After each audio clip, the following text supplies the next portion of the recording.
অনেকদিন পর নিজেকে নিয়ে কিছু কথা লিখলাম।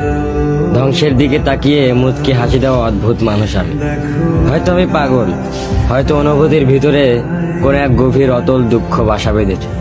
তবুও নিজেকে জোর করে হাসাতে শিখে গেছি। যেদিন ভেতরটা একবারে ভেঙে গিয়েছিল, সেদিনও বাইরে থেকে এক চিলতে হাসি মুখে নিয়ে সবার সামনে দাঁড়িয়েছিলাম। কষ্টগুলোকে আমি বন্ধু বানিয়েছি, একাকিত্বকে আপন করে নিয়েছি।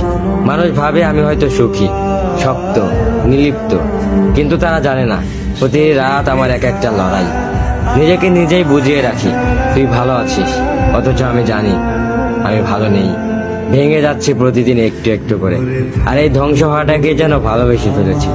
আমি সেই মানুষ যে হার মানার আগে হাসে, কারণ জানি কান্না দেখিয়ে লাভ নেই।